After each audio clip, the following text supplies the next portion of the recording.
Ni saya buat ni. Skrin ni saya buat. Oh. Saya setting ni. Yang tu kuliah maghrib subuh semua saya buat. Sebab saya admin juga. Media lah. Oh, anak. Saya setting semua tu.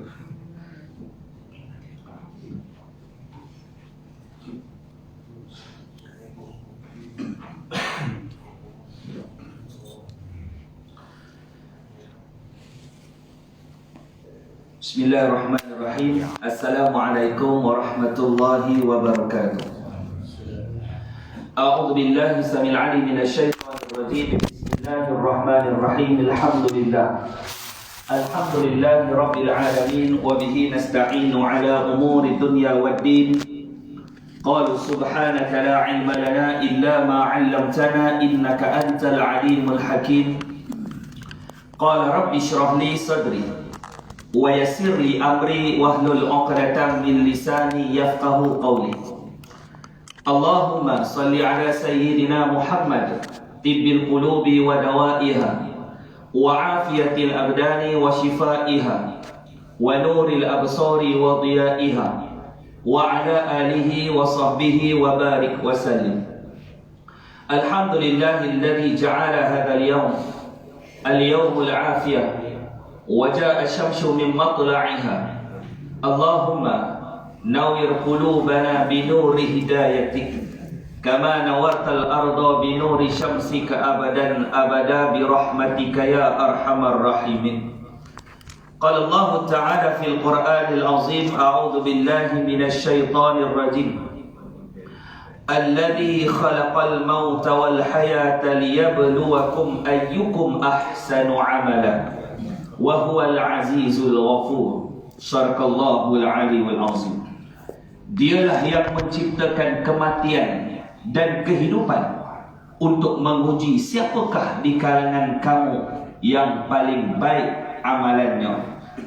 Dia Maha Perkasa dan Maha Pengampun. Surah Al-Mulk ayat 2. Yang saya hormati timbalan pengerusi surau Asyakirin, yang saya hormati kepada Tuan Imam, kepada keseluruhan pimpinan ahli pegawai syarak, tuan-tuan haji, puan-puan hajah, muslimin muslimat, ibu-ibu, bapa-bapa, ibu tu tak ada, bapa-bapa yang dirahmati Allah Subhanahu wa taala yang kita raikan pada malam ini.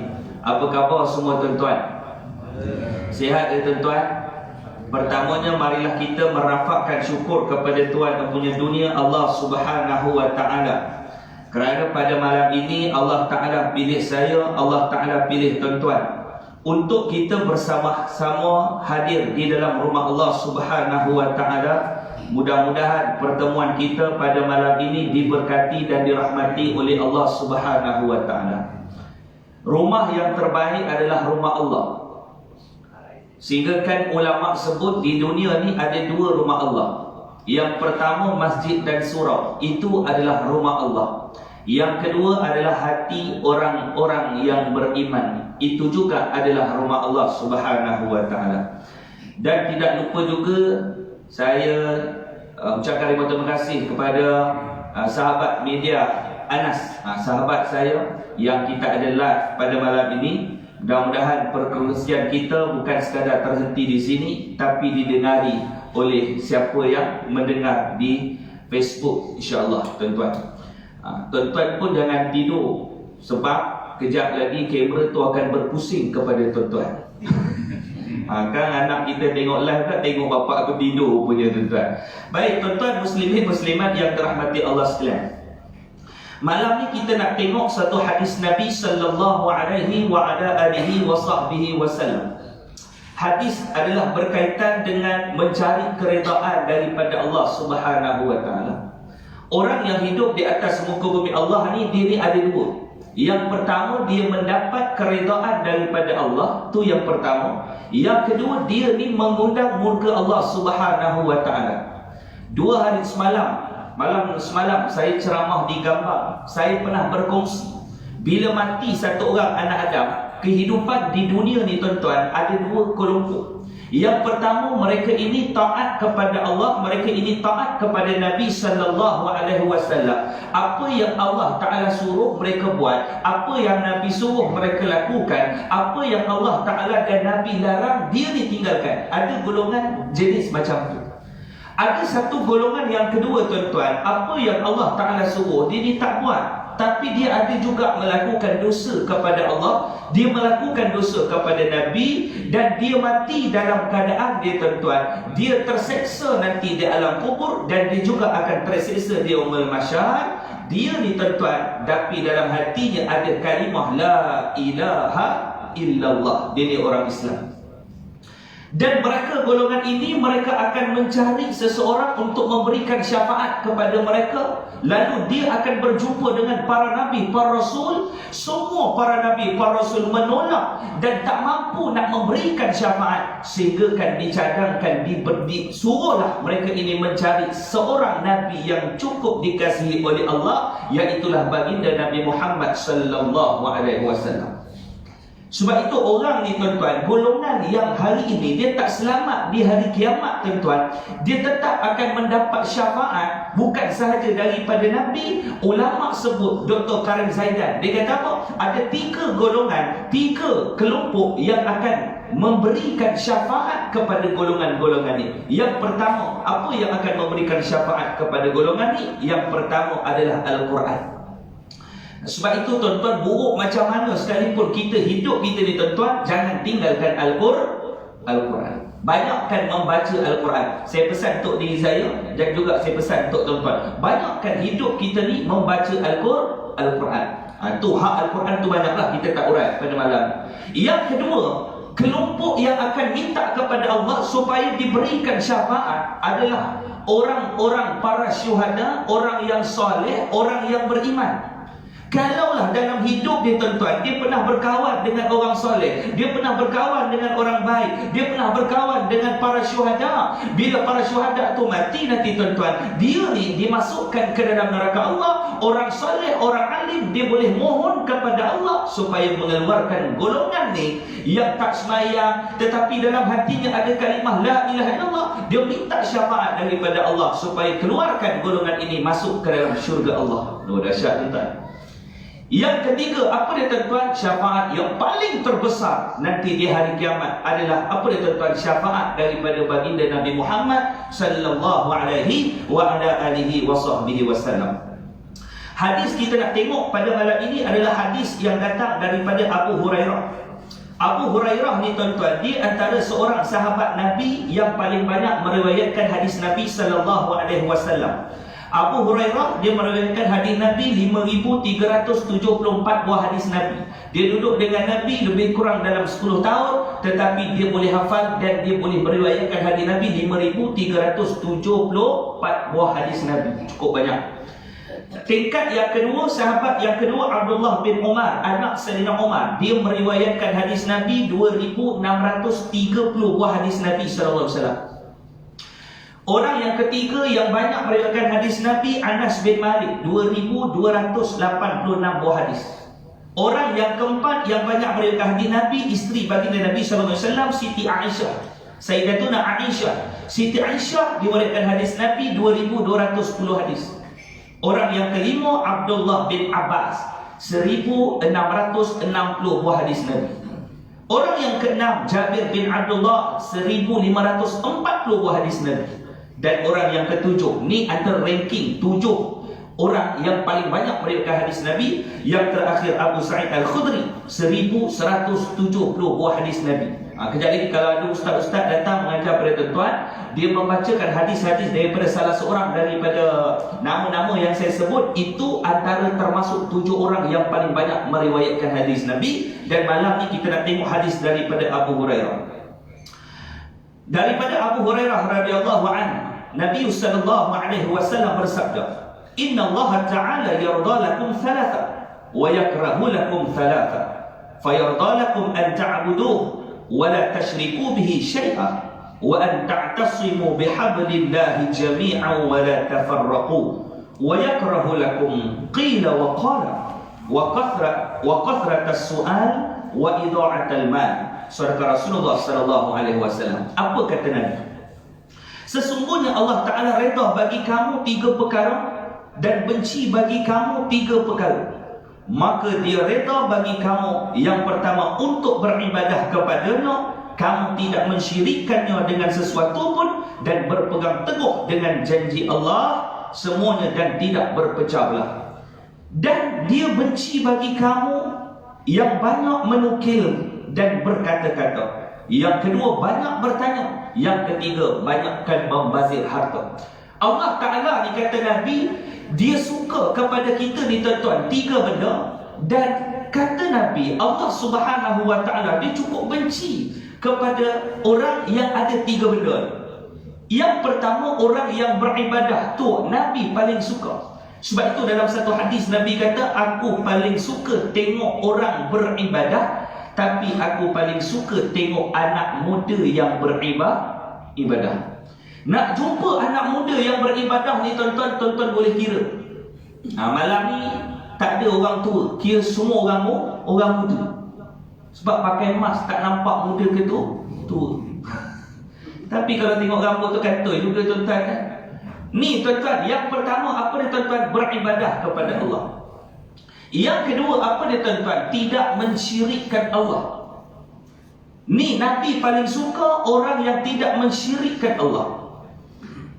Kadang-kadang kita ni tak sembah batu, kita ni tak sembah matahari, tapi kadang-kadang perbuatan kita kadang-kadang boleh menjatuhkan syirik kita dengan Allah Subhanahu Wa Taala. Dia pergi ziarah anak kita, pergi ke Kuala Lumpur. Abang kita punya anak kahwin, pergilah duduk 3 hari di sana. Sampai dekat Kuala Lumpur ni tuan-tuan, kita pergi dengan bini kita. Sampai dekat tol Gombak tu, laki dia nak ambil kad touch enggo tu dalam dompet, dalam beg duit. Dia tengok-tengok kad tu dalam beg duit, dia raba-raba dia punya beg duit tuan-tuan. Beg duit dia sudah tertinggal dekat rumah abang dia tadi. Silap ni abang kena patah balik. Bini dia kata, abang jangan patah balik bang, ada berdesui berlaku. Mak, suami dia kata, mengarut awak ni kan syirik. Dia marah bini dia. Dia pun patah balik. Bila dia kona patah tu, steering tu patah. Kona nak cepat, steering tu patah. Bini dia kata, kan abang si dah kata yang abang si pun nak patah balik cepat-cepat, kan tengok benda dia berlaku. Suami dia kata, betul juga kata orang tua, dua-dua tu rosak akidah. Tuan-tuan, tidak ada konsep beriman kepada qada dan qadar. Sebab itu orang kita ni banyak kalau-kalau tu orang kita. Kalau saya tak datang tempat tu ustaz, tak boleh. Kalau makcik tak pergi dekat sana ustaz, makcik tak ada duit ustaz. Allah. Nampak tuan-tuan? Kalau tu buang dalam kamus hidup kita, tolong buang jauh-jauh. Kalau saya ustaz, kalau zaman muda ustaz tak jadi, zaman tua ustaz. Saya kalau saya cepat sikit ustaz. Kalau saya lambat memang saya dah kena. Tak, kamu lambat ke cepat, bila Allah Ta'ala kata kena je lah. Ni kalau tu buang. Itulah benda kadang-kadang boleh menjatuhkan syirik. Yang ketiga, Allah Ta'ala suka apa dia tuan-tuan? Berpegang teguh dengan janji Allah. Wa'tasimu bihablillahi jami'a wa la tafarraqu. Berpegang teguh dengan tali Allah. Ikat betul-betul dengan hati kita kalimah la ilaha illallah. Ikat betul-betul dalam jiwa kita, memantapkan Al-Quran, mengamalkan sunnah baginda Nabi sallallahu alaihi wasallam. Berpecahlah bagaimana sekalipun tuan-tuan, jangan kita tinggalkan Al-Quran, jangan kita tinggalkan as-sunnah. Kadang-kadang kita ni cepat sangat nak bergaduh. Betul tak? Cepat sangat nak bergaduh. Sebab itu tuan-tuan, 3 benda ni kalau manusia dia dapat buat ni tuan-tuan, Nabi kata Allah Ta'ala cukup suka kepada orang.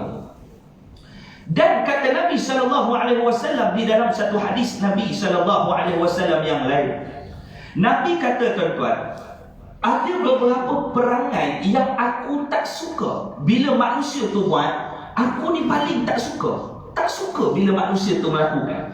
Orang yang paling sayang kita ni tuan-tuan, Nabi SAW. Bini kita sayang kita tak macam Nabi sayang kita. Macam tuan-tuan sayang bini, sayang tak isteri tuan-tuan? Tuan-tuan muka tebal, semangatlah sikit tuan-tuan. Tentang hujan, saya ingatkan nak pergilah ikan patin Pak Kok tengah hari tadi. punya banjir dekat Kuantan sana. Ya Allah, saya patah balik. Kan? Banjir di Kuantan, di bandar Kuantan tu banjir. Kereta saya tenggelam separuh roda. Tak boleh. Esok kita try lah. Kok ada dapat ataupun malam ni kalau disediakan. Kalau ada ada makan malam ni tak? Wallahu a'lam, bergantung pada pihak suruh. Kan harap ada insya-Allah, mudah-mudahan.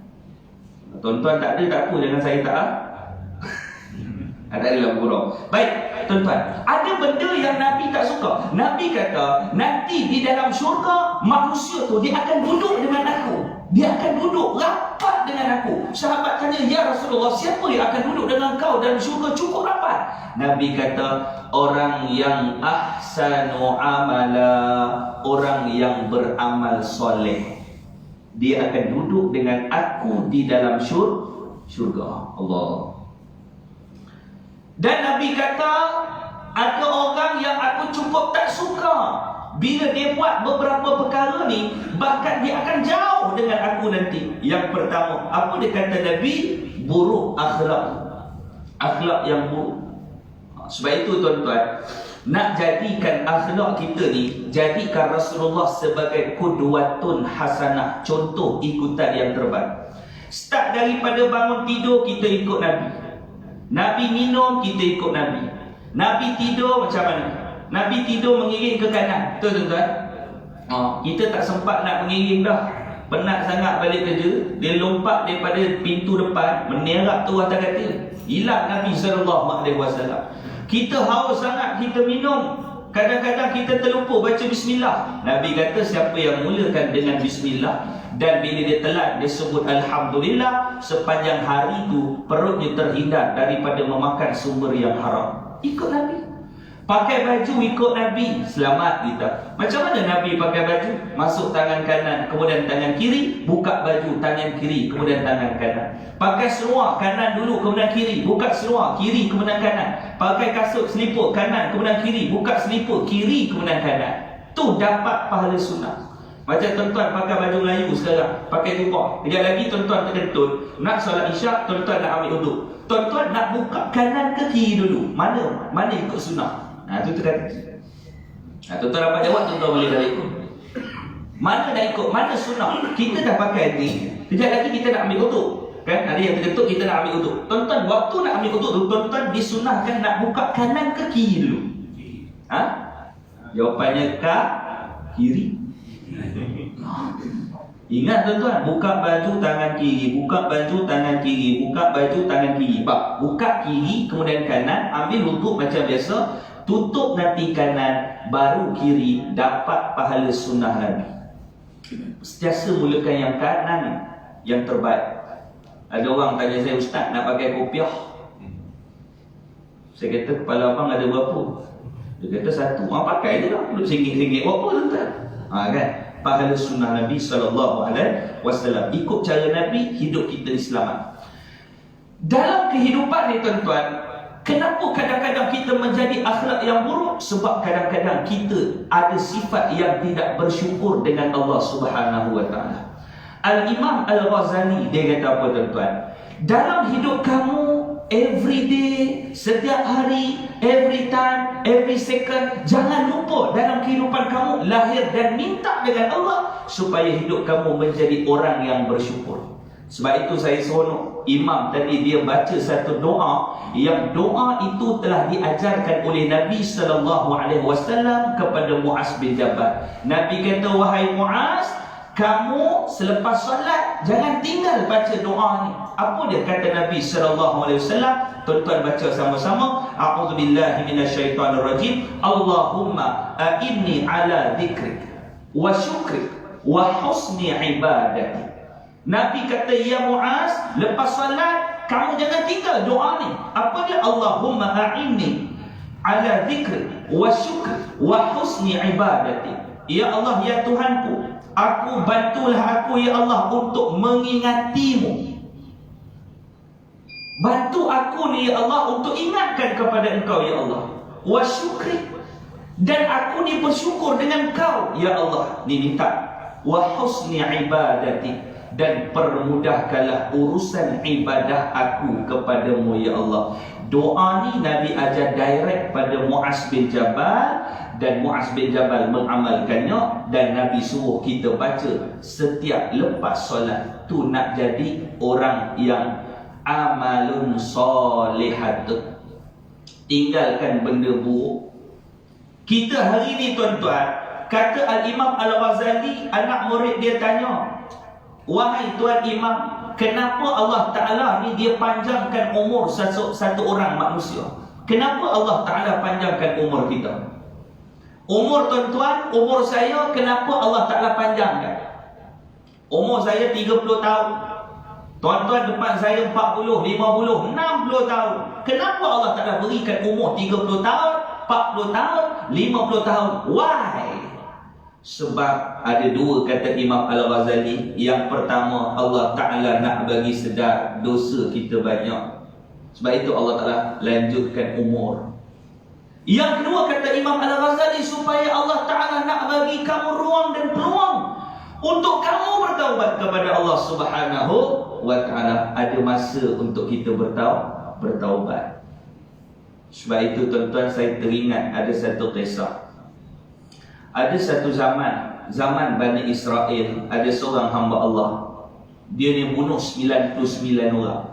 Dia bunuh. Cerita ni masyhur. Nabi cerita pada sahabat-sahabat. Ada satu orang Bani Israel, dia bunuh 99 orang.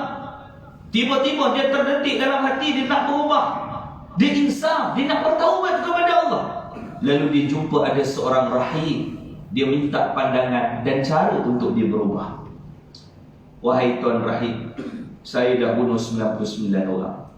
Ada tak ruang dan peluang untuk Allah Ta'ala bagi saya untuk berubah dan bertaubat?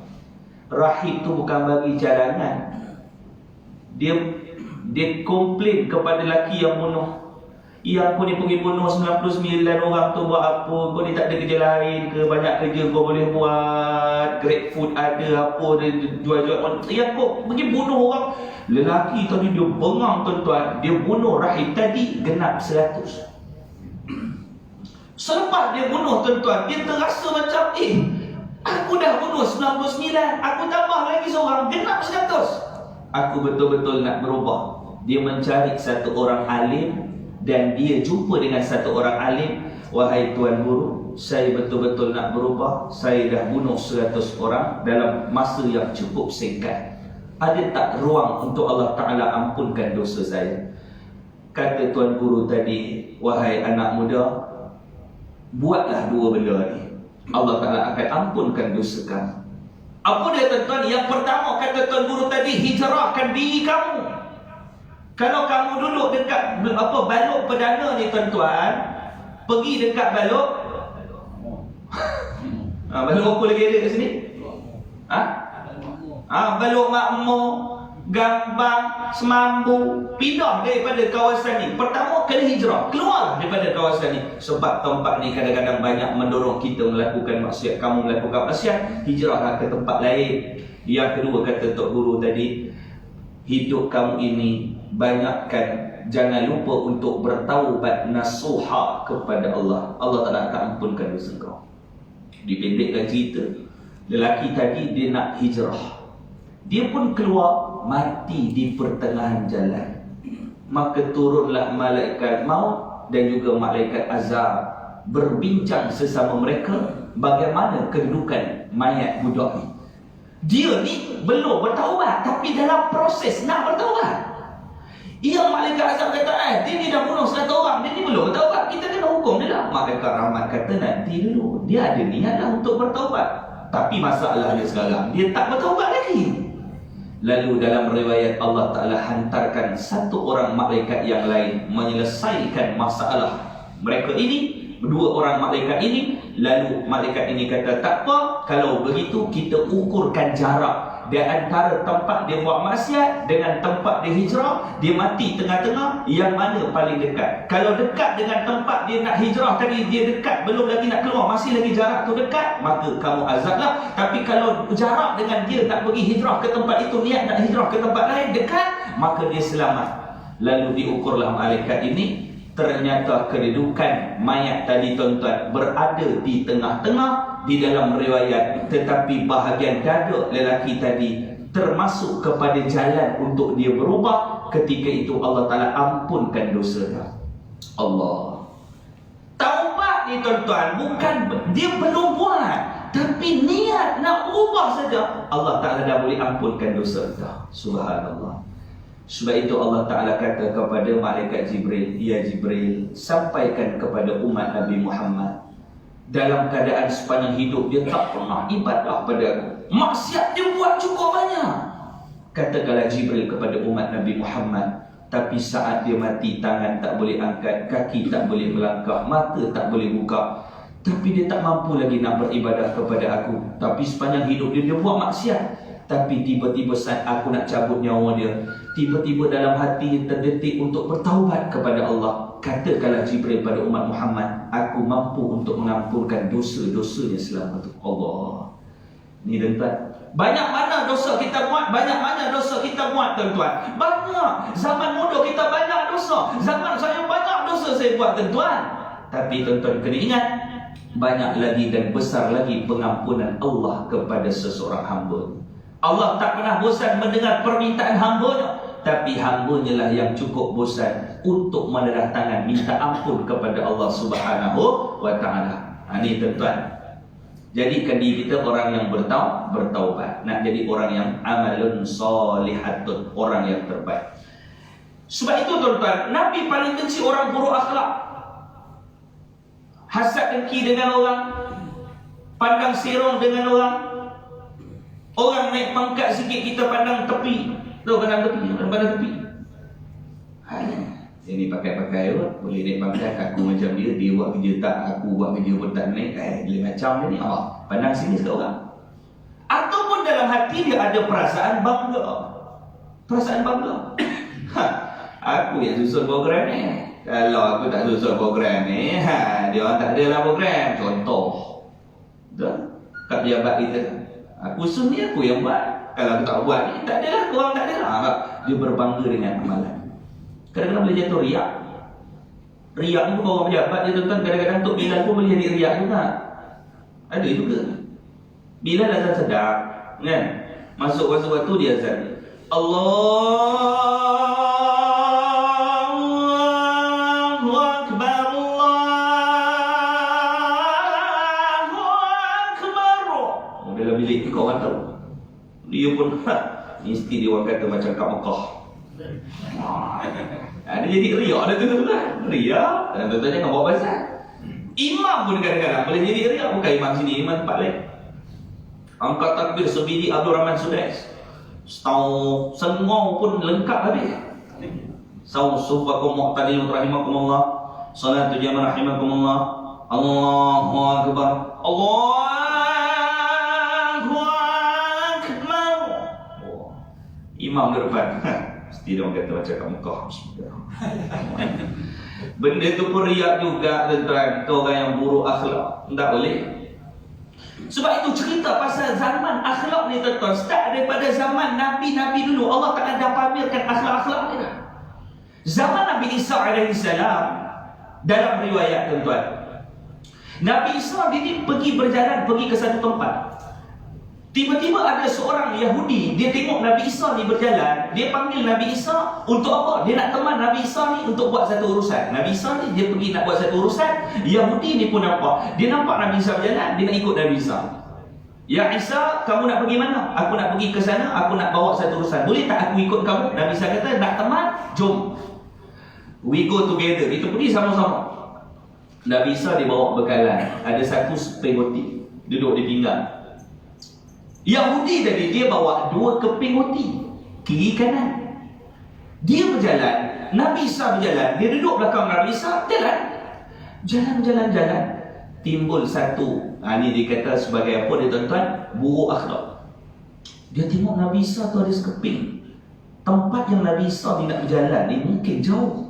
Kejap lagi Nabi Isa nak berehat. Bila nak berehat, dia bawa sekeping, aku bawa 2 keping. Ni kalau Isa ni kalau nak minta aku lagi sekeping ni kalau. Dia timbul perasaan tu. Tiba-tiba dia kata, ya Isa, jom kita berehat. Nabi Isa kata, tak apa kalau nak berehat, tak apa, aku cari tempat yang selamat. Nabi Isa pun cari. Dia punya perasaan dengki tu, perasaan tamak, haluba dia tuan-tuan, dia makan sekeping roti tu cepat-cepat supaya Nabi Isa ada sekeping, dia pun ada sekeping, dan dia anggap Nabi Isa pun takkan minta dah. Dia makan cepat-cepat ni, dia makan. Nabi Isa dah perasan tadi yang dia bawa 2 keping. Bila waktu rehat, mereka pun makan. Nabi Isa makan roti dia, orang Yahudi pun tadi makan roti dia. Bila makan, sambunglah perjalanan. Dipendekkan cerita, bila dia sambung perjalanan, tiba-tiba ternampak ada seekor dog. Dog ni apa ni tuan-tuan? Biawak pasir yang boleh dimakan. Tuan-tuan dengar elok-elok, biawak pasir yang boleh dimakan. Biawak baluk tak boleh. Dan dengar kuliah, balik jumpa bini, dia kata, Alhamdulillah abang baru dapat ilmu baru. Esok kita try. Try apa bang? Try biawak. Biawak mana bang? Ada dekat belakang tu banyak, insyaAllah. Tak boleh tuan-tuan. Biawak pasti yang boleh dimakan. Dog tu mati. Orang Yahudi tadi kata, Ya Isa, habislah kita. Ya Isa, kesiannya dog ini. Ya Isa, dah mati dah dog ni. Atau mu'izat Nabi Isa AS. Nabi Isa angkat dog tadi, lalu diusap belakang dog. Dog tu dihidupkan kembali, bergerak ekor dog. Lalu larilah dog itu di atas padang pasir. Terkejut Yahudi tadi. Ya Isa dah mati boleh hidup balik. Ya Isa dah mati boleh hidup balik. Nabi Isa kata, kamu heran ke? Heran lah, benda dah mati boleh hidup balik. Nabi Isa kata, benda tu paling tak heran. Yang paling heran, orang yang makan roti tapi tak mengaku tadi. Yahudi tadi dah terdiam. Isa ni tahu ke? Tapi Nabi Isa tak cakap apa. Nabi Isa bagi green light macam tu. Tak pula sambung lagi berjalan. Sambung perjalanan ni tuan-tuan. Tiba-tiba nampak apa dia tuan-tuan? Nampak satu lautan, satu sungai yang cukup luas. Jembatan tak ada, apa pun tak ada. Ya Isa, kita nak pergi mana? Nabi Isa kata, aku nak pergi seberang sana. Kita nak naik apa ni wahai Isa? Mukjizat kedua berlaku tuan-tuan. Tak apa, kamu duduk di belakang aku. Jom kita bergerak. Yakinlah dengan aku.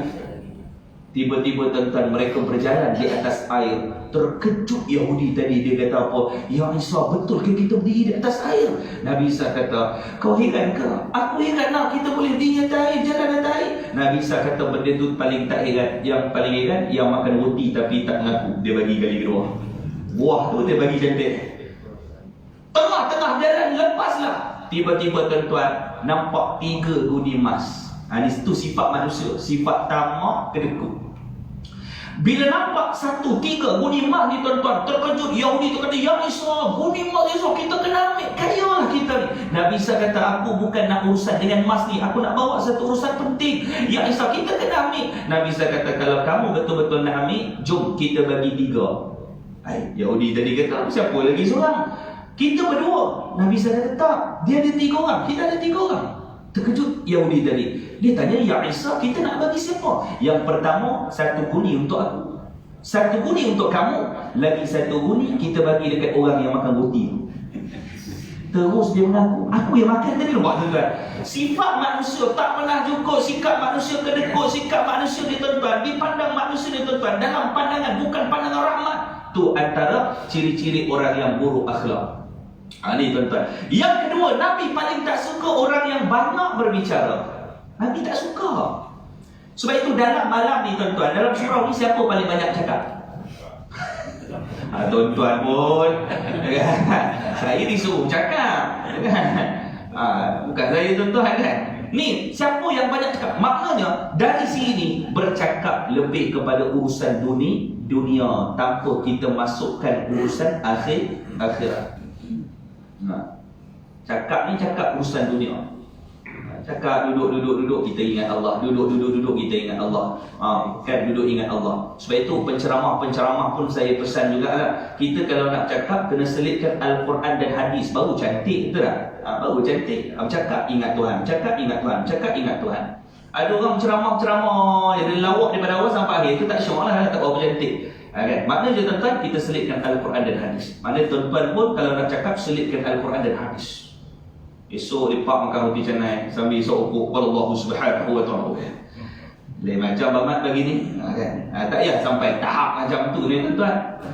Banyak cakap. Sebab bila kita banyak cakap, banyak tersilap. Bila kita banyak tersilap, kadang-kadang kita banyak bohong. Bila banyak bohong tuan-tuan, kita banyak dosa. Sebab itu Nabi kata, yang lebih baik di kalangan kamu orang yang berdiam diri. Kalau tak tahu nak cakap tak tahu nak cakap apa. Ini antara benda yang Nabi tak suka.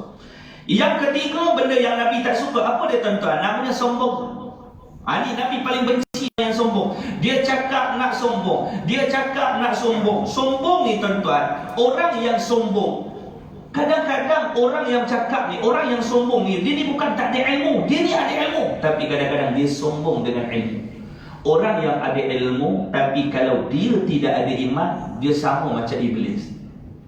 Iblis ni antara makhluk Allah yang paling pandai. Iblis ni dia ketua di antara malaikat, namanya malaikat Azazil, sebelum dia diberi gelaran iblis laknatullah. Iblis dia antara orang kanan Allah, malaikat yang terkanan.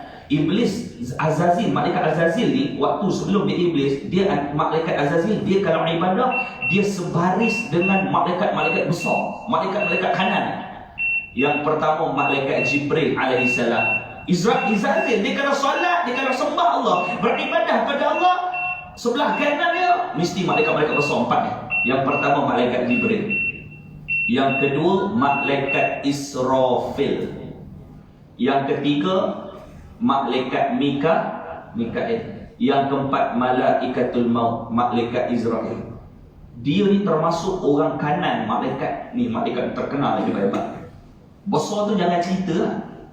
Malaikat Jibril alaihissalam, dia punya besar, dia ada 600 sayap. Dia buka satu sayap, dah tutup keseluruhan bumi. Besar. Malaikat Israfil, daripada cuping telinga sampai dekat bahu ni, Nabi kata 70 tahun perjalanan. Dia punya besar. Daripada cuping ni sampai ke bahu, malaikat Israfil yang tiup sangkakala, dia punya cuping nak ke bahu ni 70 tahun perjalanan. Nabi kata dia punya mata sebesar planet. Besar tuan-tuan. Besar. Nabi Adam dulu seorang. Nabi Adam 60 hasta. Besar. Tuan-tuan tahu dinosaur yang tuan-tuan tengok, dinosaur yang paling tinggi tu? Tahu tak dinosaur tu, dia punya ukuran paling tinggi 30 hasta. Nabi Adam 60 hasta. Masya-Allah tu. Makhluk-makhluk terawal yang Allah Ta'ala cipta semuanya besar-besar. Cuma time-time sampai dekat baluk ni orang kecil-kecil. Kan? Termasuk orang Melaka kan, saya kan kecil-kecil lah kan. Kalau besar-besar macam Nabi Adam, tuan-tuan seorang dia duduk kat baluk rumah tuan-tuan seorang je lah kan? Baik tuan-tuan, sombong, iblis tu sombong daripada setinggi-tinggi di sisi Allah. Allah Ta'ala hinakan iblis, sampaikan serendah-rendah makhluk. Itulah iblis. Iblis sekali dia buat silap pada Allah, dia buat silap sekali pada Allah, Allah Ta'ala laknat dia sampai hari kiamat. Manusia hari-hari dia buat silap dengan Allah, tapi Allah Ta'ala buka ruang dan peluang untuk bertaubat kepada Allah. Sentuh kita jadi umat Nabi Muhammad sallallahu alaihi wa ala alihi wasallam. Baik, tuan-tuan dan puan-puan yang saya hormati sekalian, orang yang ada ilmu dia sombong tak guna. Abu Jahal. Tuan-tuan kenal Abu Jahal? Pernah tak dengar Abu Jahal ni? Kenal tak? Dia duduk mana? Dia kata baru selisih semalam kat semalam. Tungkan tuan-tuan kan. Abu Jahal ni tuan-tuan, dia ada satu ilmu dipanggil sebagai ilmu jazibiyah. Tuan-tuan tahu tak ilmu tu?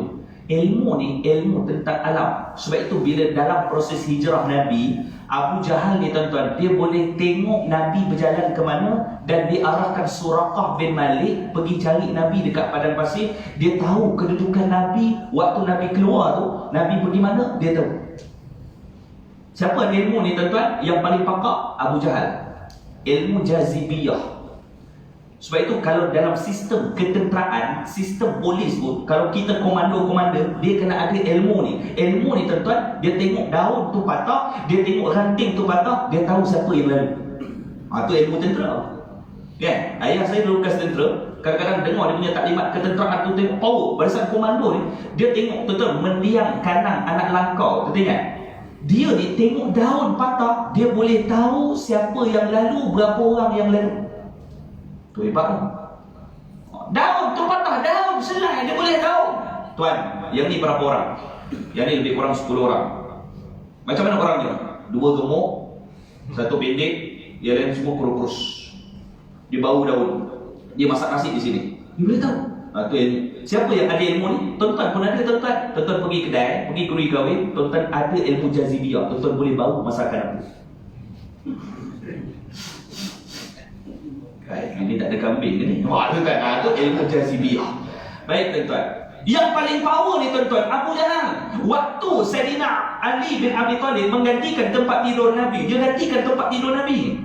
Sahabat-sahabat tanya, "Ya Ali, kamu tak takut ke kamu ni akan dibunuh?" Apa kata Sayyidina Ali? "Aku nak takut apa? Kalau aku kena bunuh, aku je dah mati. Kalau Rasulullah yang kena bunuh, kita semua habis. Islam tu habis." Maknanya jiwa Sayyidina Ali tu kuat, sanggup bertaruh nyawa untuk Nabi SAW. Saat rumah Nabi itu dikepung, Nabi pernah mengupah satu orang untuk menghilangkan jejak langkah tapak kaki Nabi dengan Sayyidina Abu Bakar hijrah. Nabi upah. Nabi pun ada strategi dia. Sebab Nabi tahu orang Arab ni dia pakar ilmu alam ni, dia pakar. Macam tuan-tuan pergi ke laut, betul tak? Tuan-tuan pergi ke laut malam ke siang? Tuan-tuan, kalau tengok orang pergi laut malam ke siang, mana yang patut kita pergi laut? Waktu malam ke waktu siang kita pergi laut?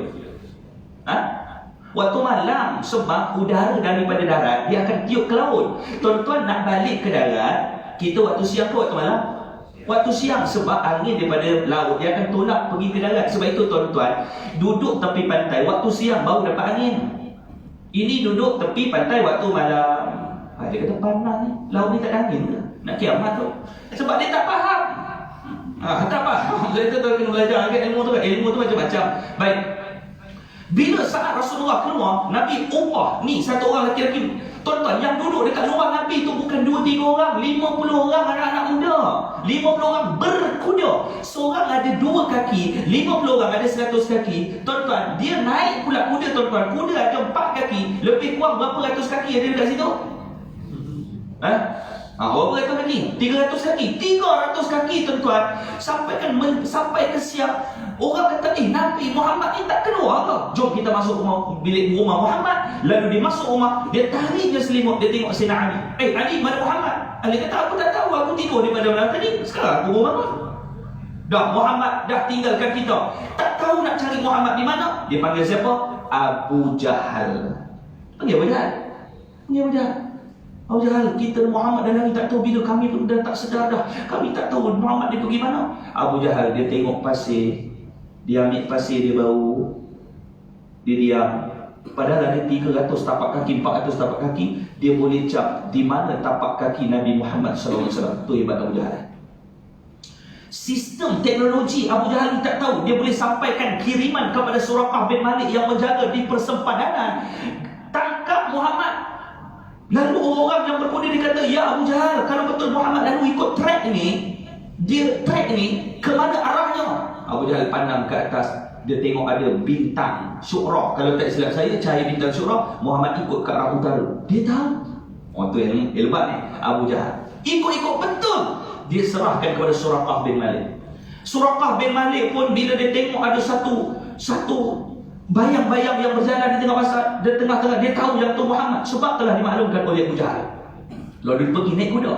Suraqah bin Malik ni tuan-tuan, dia ni bukan Islam, tapi dia pergi saat dia ditawarkan oleh Abu Jahal. Untuk apa tuan-tuan? Untuk membunuh Nabi. Kalau dapat membawa pulang kepada Nabi SAW, dia akan diberikan oleh Abu Jahal, dan orang kafir akan memberikan dia 100 ekor unta. Allah.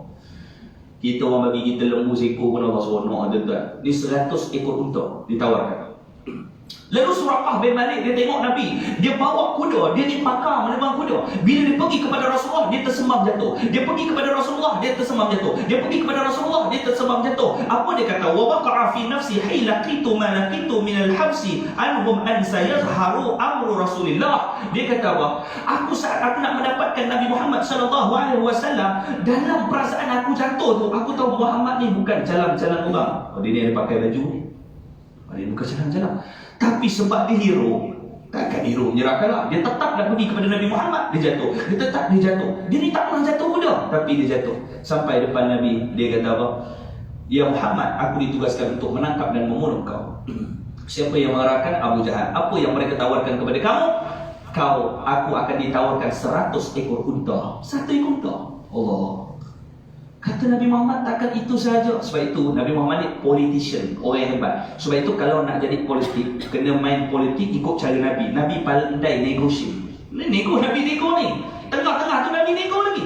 Nabi kata, "Hei Surah, kau takkan 100 ekor unta. Aku boleh berikan, kalau kau tak bagi maklumat perjalanan aku kepada Abu Jahal, aku akan berikan kau mahkota kerajaan Parsi."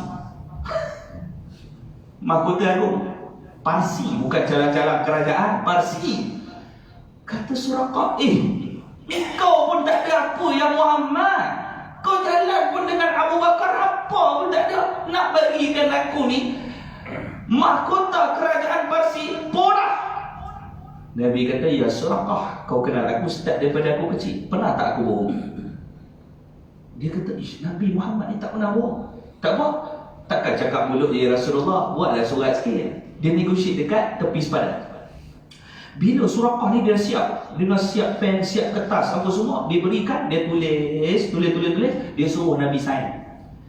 Ya Muhammad, sign ni sebagai tanda bukti kau janjikan aku nak akan lepaskan kau, akan kurniakan mahkota kerajaan Parsi. Nabi kata, aku tak kerti tulis. Kau je lah tulis. Dia tulis, dia sign.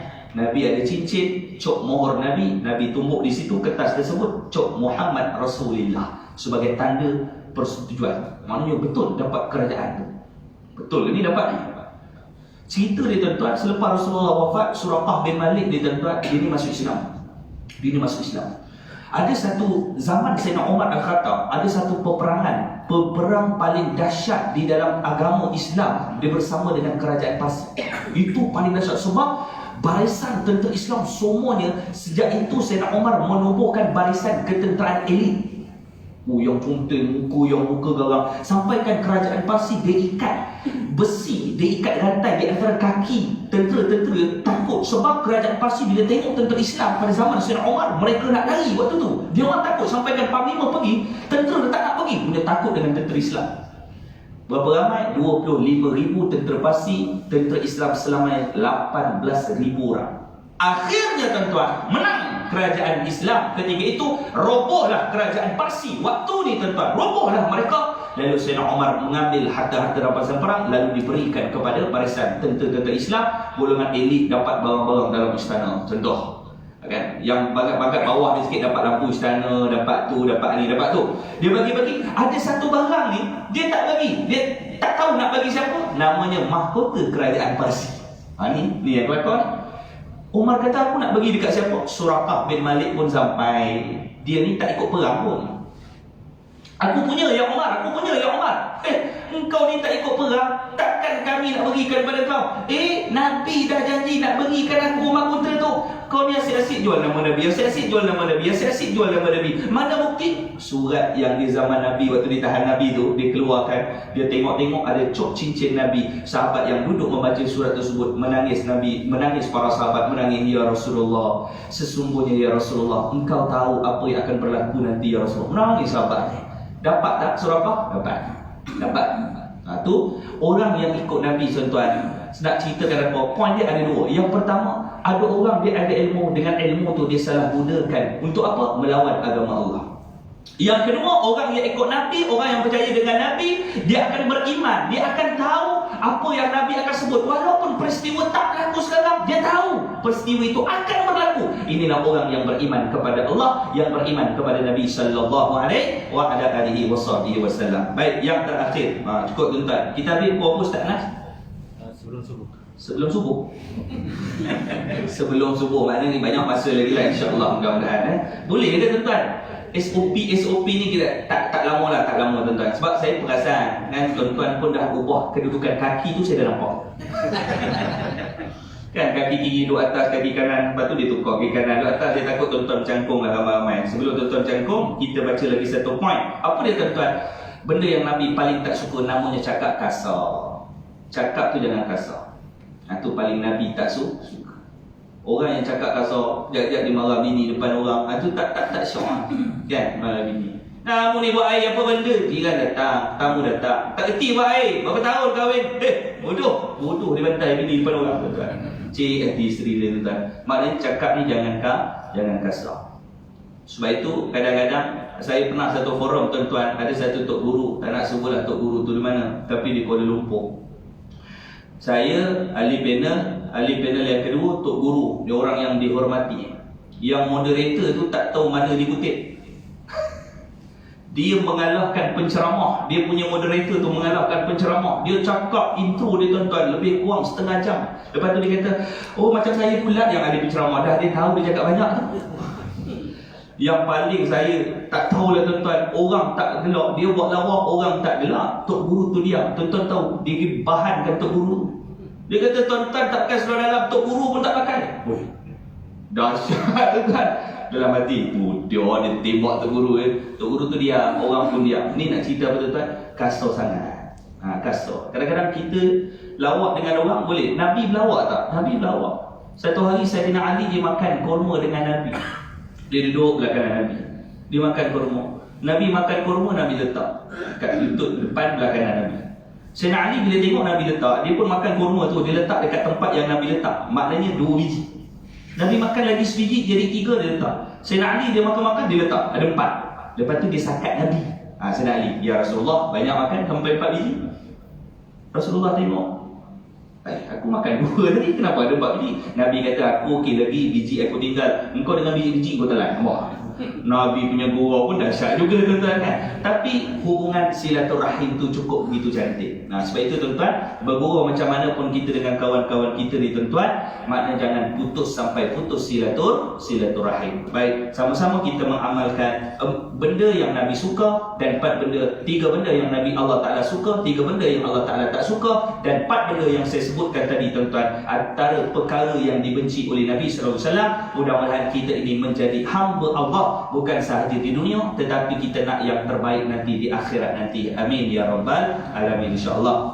Baik, insya-Allah cukuplah sekadar itu sahaja. Yang baik itu datang daripada Allah Subhanahu Wa Taala, yang buruk itu datang daripada kelemahan saya. Saya mengucapkan ribuan terima kasih, jazakallahu khairan, atas kehadiran tuan-tuan, memberikan ruang dan waktu untuk sama-sama kita membantu agama Allah Subhanahu Wa Taala dan berusaha untuk menjadi orang yang terbaik di sisi Allah Subhanahu Wa Taala. Cukup sekadar itu saja. Yang baik itu datang pada Allah, yang buruk itu datang daripada kelemahan saya. Saya mohon ampun dan maaf. Sebab Nabi kata doa orang yang musafir itu termasuk dalam kalangan doa yang mustajab. Saya ni sedang musafir, mudah-mudahan doa saya mustajab. Saya doakan tuan-tuan pada malam ini yang hadir, diluaskan seluas-luasnya rezeki daripada Allah SWT. Saya doakan tuan-tuan dipanjangkan umur, diberikan umur yang barakah. Saya doakan tuan-tuan dijadikan hamba Allah terbaik dunia akhirat. Saya doakan tuan-tuan, jika ada dalam kalangan tuan-tuan, ahli keluarga tuan-tuan, anak isteri mak ayah kita yang sedang sakit, mudah-mudahan Allah Ta'ala angkat kesakitan kita. Mudah-mudahan semua sekali sihat walafiat nanti. Amin ya rabbal alamin. Mudah-mudahan Allah Ta'ala selamatkan kita daripada fitnah dunia dan juga fitnah kubur di akhirat, dan selamat kita masuk dalam syurga. Amin ya rabbal alamin. Wabillahi taufiq wal hidayah. Wassalamualaikum warahmatullahi wabarakatuh.